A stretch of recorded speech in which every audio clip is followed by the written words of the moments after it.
One of the jewels of the Middle East, the Hashemite kingdom is praised for its political stability.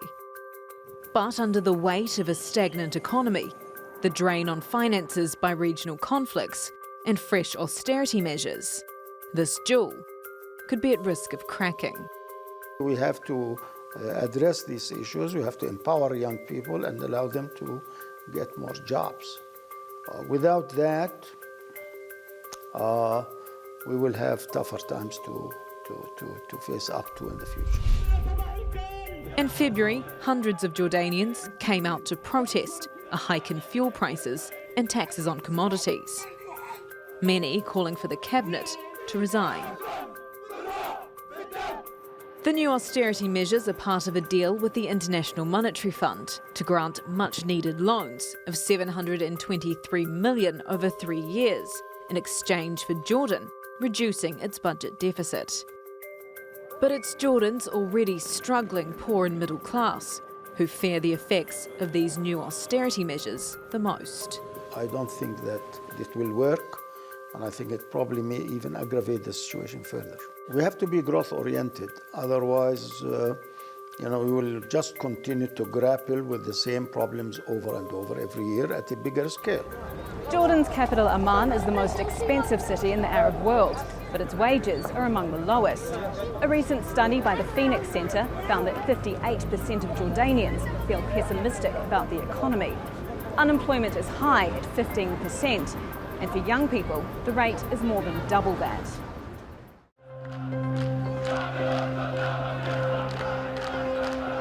When the winds of change swept across North Africa and the Middle East, thousands of Jordanians protested against their poor economic prospects and political system.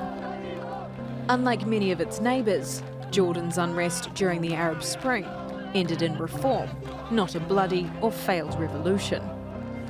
But fast forward to today, and some of that same dissatisfaction still runs deep. And for young Jordanians, the hopes of graduating university and fulfilling their dreams are fading. 24-year-old engineer Marwan Badwin graduated last year. He's wanted to be an engineer since he was young. After months of struggling to find employment, he settled for an average-paying job at a local university. A familiar scenario for many engineers in the region. In the last 2 years, the war in Yemen by Saudi Arabia affected us the most. Most of Jordan projects are sponsored by the Saudi Arabia government.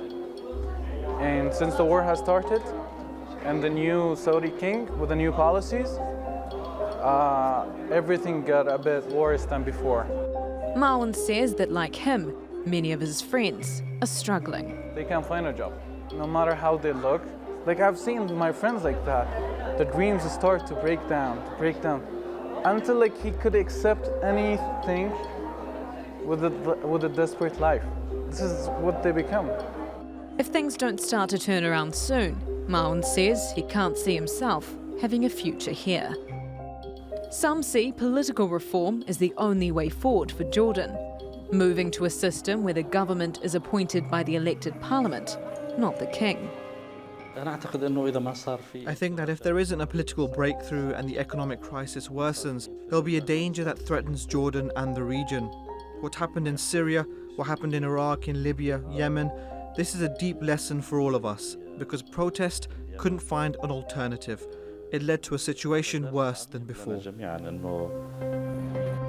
With limited opportunities, there's fears that Jordan's youth will feel increasingly alienated and marginalised. Feelings that made up the recipe for the Arab Spring. Yvette McCullough in Amman for the Newsmakers. So what's to blame for Jordan's economic woes, and what can be done about it? Is it a question of exports? Are foreign companies wary of investing? Well, to try and answer those questions, I'm joined now from Amman by Jordan's Minister of Industry, Trade and Supply, Yarub Kuda. Well, let's, if I can, start with, unfortunately, some of the more critical reports about your economy. Some saying unequivocally that Jordan is actually headed toward insolvency, that the country has become too dependent on foreign aid, and austerity measures are only punishing the country's poor and middle-class people. Is that the case? Is it that bad? Actually, it's the way around by all means. You know that the challenges that we have faced mainly due to the instability in our region and with the refugees crisis that's surrounding Jordan has raised the huge challenges by all means on our economy. But on the other side, we in Jordan, we always believe in changing opportunities to challenges to opportunities by all means. I do agree with you at a level of time that there are some economical indicators that were below our expectations, but taking into consideration with all the challenges that's happening in the region and getting an economical growth of around 2.3% for last year, and the targeted growth by the international community actually and international organizations saying that it will reach up to 3%, even with the challenge that we are facing, is by all means a great success for the economy.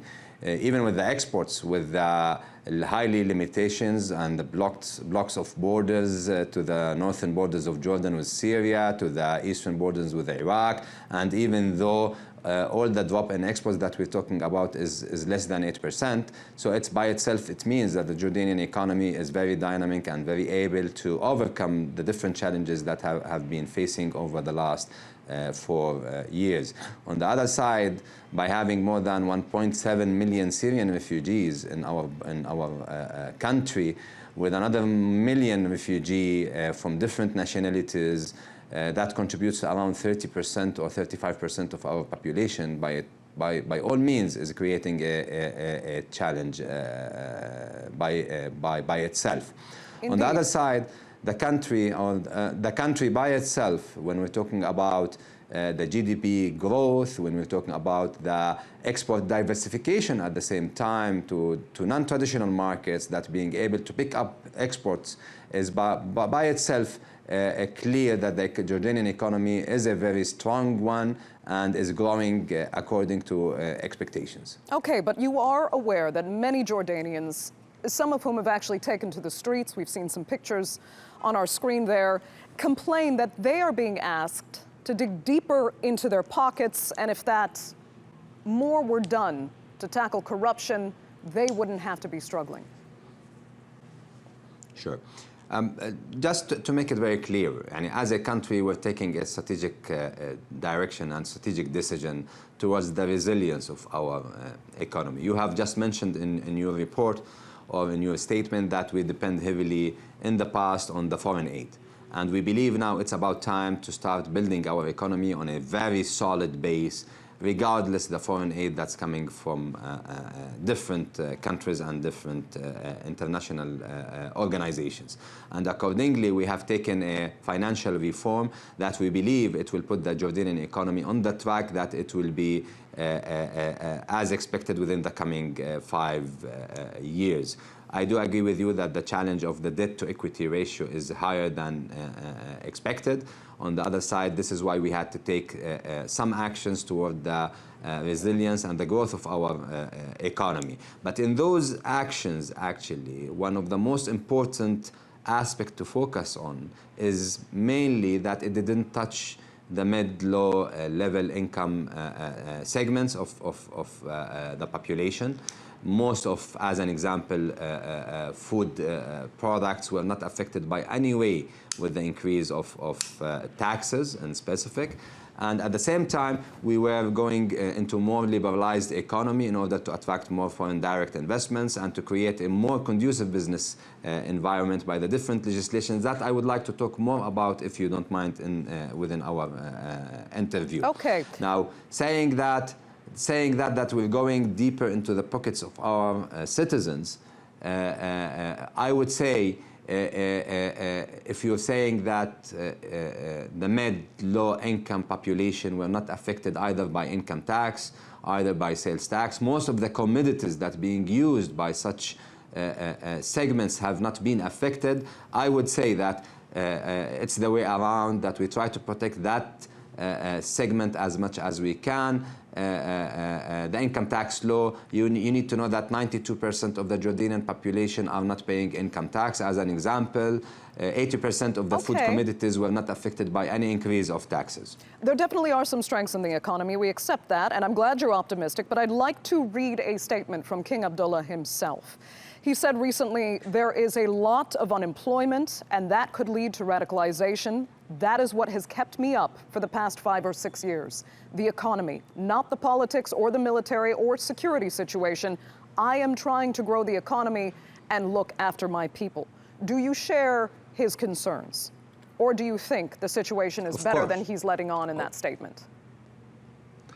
Of course I do share his statement, by all means. When it comes to the unemployment, I would say clearly that the unemployment rate for last year was 16%. And there's many reasons, actually. There are many reasons behind such a high unemployment. First one is receiving in 3 years more than 1.7 million Syrian refugees. They were welcomed in Jordan. They were not even under any blocks, by all means. They were open to go and to start adding value to themselves and to their families in the local market. So they went into competition with the Jordanians, with limited jobs opportunity created over the last 3 years because of the challenges in the region. That unemployment rate is a strategic issue that the government is working on finding solutions. We believe that the economy is, by all means, is the stability of Jordan, is the main factor of the stability of Jordan, and this is where we need to think of how and we are already working on enhancing the economy, either on the business environment itself or on the legislation and the laws and regulations that are harming the business environment, either or on enhancing our exports through non-traditional markets. We're thinking of diversifying both the export products and the export markets at the same time. We have a package of regulations that have been approved by the government and by the parliament. Many of them is like the insolvency law, where it will help more the entrepreneurship, the startups and creativity, the non-movable assets law and the inspection law, where it will not create any overlapping between the different institutions. We have a package of incentives that we are providing to the foreign direct investors. Jordan, by all means, now clearly is becoming a hub for the region. We're talking about the rebuilding of Iraq, rebuilding of Syria in the coming future, where Jordan is the only country has a common border with both countries, which indicates clearly that there is optimistic, by all means, but there is work on the ground in order to reach a level where the economy is growing according to expectation, hopefully even higher than the expectations, and towards creating a real business environment that would create new jobs opportunities and higher added value jobs that would attract Jordanian to work in. Okay, I'd like to give our audience, if we can, a better picture quickly of what the Jordanian economy actually consists of in terms of exports. We have a quick graphic here, and you can see that fertilizers, planes, helicopters, and spacecraft produced in Jordan, calcium phosphates, sweaters, textile industry, and unpackaged medicines are actually your top 6 products. Where do you envision then your real growth industries among those that are succeeding for Jordan already? Sure.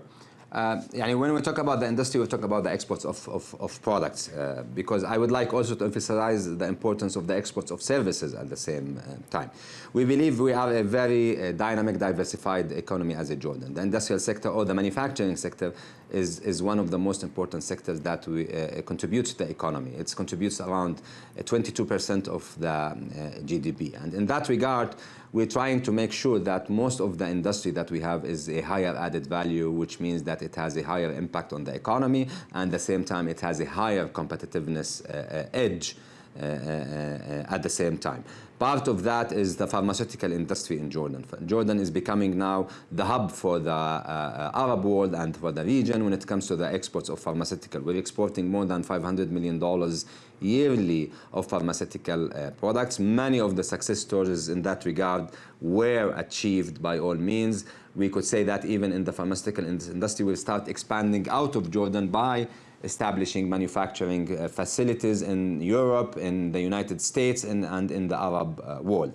Fertilizers, you know that we have a huge amount of potash and phosphate in Jordan, and we're exporting a lot of that raw material, but the plan is to go to the downstream industries by producing fertilizers and other products that are coming from the raw materials, where it will create more jobs and it will enhance the export balance of Jordan. Yarab Kuda, I'd like to thank you so much for joining us. Unfortunately, we're out of time on the Newsmakers. Thank you.